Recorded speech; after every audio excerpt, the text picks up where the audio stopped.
નમસ્કાર મિત્રો, ખાસ કરીને આજના વિડીયો આપણે માહિતી આપવાની છે આવનારો દિવસે હવામાનની ખાસ કરીને ખતરા અત્યારે જોવા મળી રહ્યા છે વિશેની સંપૂર્ણ માહિતી આપવાની છે।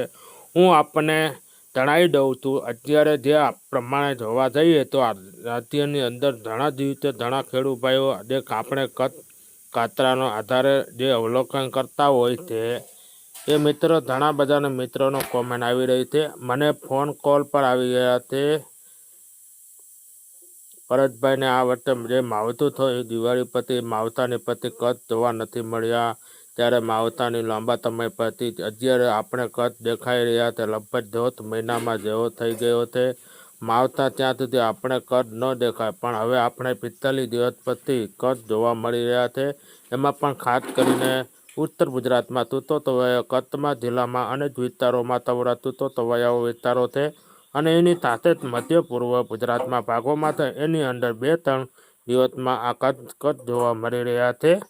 એટલે તે વાદળમાં જે આકાશમાં લીટોતા થઈ ગયા જતા હોય છે, અમુક જ જગ્યાએ ધાતા વાદળ થાય આ પ્રકારનો માહોલ જોવા મળી રહ્યો છે। આની પાછળ મેન કારણ છે અત્યારે જે શિયાળામાં દરમિયાન ડબલ તાળી એટલે વેસ્ટર્ન ડિસ્ટર્બન્સ પસાર થતા હોય છે, પશ્ચિમ વિક્ષોભ પસાર થતા હોય છે, એમાંથી એક મજબૂત પશ્ચિમી વિક્ષોભ છે અત્યારે પસાર થઈ રહ્યો છે અને એનો ટ્રક હોય છે પાકિસ્તાન પશ્ચિમ દક્ષિણનો ભાગો સુધી લંબાયો છે। એટલે બલુચિસ્તાન અને સિંધ પ્રાંત સુધીમાં પાકિસ્તાન અંદર તેનો ટ્રક લંબાયો છે, જેના કારણે પણ ગુજરાતની અંદર અત્યારે અમુક જગ્યાએ વાદળ જોવા મળી રહ્યા છે અને આ વાદળો એ પ્રકારની કચ્છ ગણી શકાય આ પ્રકારના વાદળ છે। જો તે અત્યારે આ પશ્ચિમનો વિક્ષોભ છે જેને કારણે રાજ્ય અનેક વિસ્તારોમાં અંદર ઝાપડ વર્ષાનો પણ જોવા મળી રહ્યો છે। આજથી એટલે 20 તારીખથી લઈને હવે 2-3 દિવસ સુધી ઝાકળ વરસાદ છે પણ અમુક વિસ્તારો જોવા મળે છે। વહેલી સવારે ધૂમ જેવું વાતાવરણ હોય, વિઝિબિલિટી ડાઉન થતી જોવા મળે છે, સાથે સાથે આ કચ્છ જોવા મળે છે। જો અત્યારે આપણે જણાવી દઈએ છીએ આ કચ્છ છે એને કારણે પણ આપણે ઘણી વખત એ માહિતી આપતા હોય છે। જેથી વિજ્ઞાન પ્રમાણે જે અવલોકન કરતા હોય એનું એવું કહેવામાં હોય છે આ કચ્છ અત્યારે જે જોવા મળતા હોય આ પછી દિવસ પછી એટલે તે ચોમાસામાં દરમિયાન સારા વરસાદ સંકેત આપતું હોય તો તેથી વિજ્ઞાન પ્રમાણે માત્ર કચ્છ નહીં હોરી પવન, તૈત્રી દનૈયા, અખાત્રી પવન હોય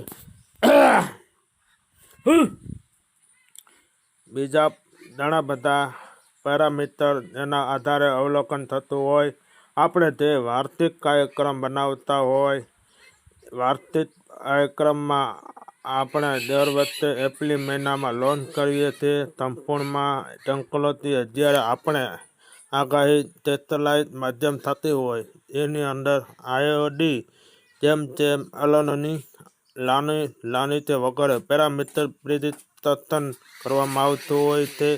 પણ જે વિદેશી વિજ્ઞાન પ્રમાણે ઘણા બધા મિત્રો અવલોકન કરતા હોય તેના માટે એક ચિંતાનું કારણ હતું આ વર્ષે લાંબા સમયથી કચ્છ જોવા નથી મળ્યા પણ હવે આપણે સારા સંકેત અત્યારે કચ્છ તે આપી રહ્યું છે। તેમ તે દેશી વિજ્ઞાન પ્રમાણે પણ અનેક પેરામીટરનું આ એક માધ્યમ છે, એટલે આ એક માધ્યમ ત્યાં નબળા સંકેત આપતું હતું એની અંદર છેલ્લા 2 દિવસ આપણે પોઝિટિવ બાબતમાં જોવા મળી રહી છે। રાજ્યમાં અલગ અલગ વિસ્તારોમાં કચ્છ દેખાવામાં ચાલુ થયું છે, એટલે તે આ કચ્છ હજી સુધી પણ 2-3 દિવસ સુધી કન્ટિન્યુ જોવા મળે છે। લગભગ આપણે 22 થી 23 અને અમુક વિસ્તારોમાં 24 તારીખ સુધી જોવા મળી શકે છે। તેમ તે પશ્ચિમ વિક્ષોભ ખૂબ જ બહોળું સર્ક્યુલેશન સાથે લઈને અને ચાલી રહ્યું છે એના કારણે લગભગ 23 થી 24 તારીખ સુધી રાજ્યમાં અલગ અલગ વિસ્તારો જેની અસર જોવા મળી શકે છે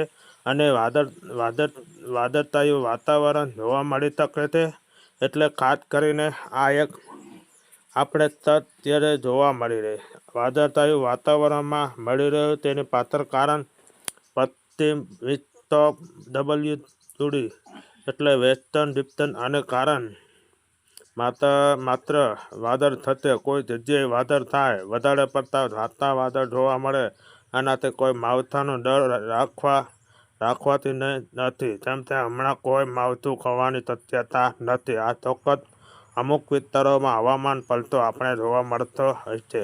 એટલે ખાસ અત્યારે જે વાદળ જોવા મળી રહ્યા છે તેના વિશેને જે આપણે સામાન્ય કારણ હતું મેં આપને સમસ્ત રજૂ કરવાનો પ્રયાસ કર્યો. વિશે માહિતી નર્સનો વિડીયો આપવામાં આવશે. જ્યારે આ વિડીયો અંદર જેટલું અંતમાં દરેક વિનંતી રહેશે વિડીયો લાઈક આપીને દરેક ગ્રુપ શેર કરી દેવો. તમે જો તમને યુટ્યુબ પર જોઈ રહ્યા હોય ચેનલને સબસ્ક્રાઈબ કરજો. જય જવાન જય કિસાન.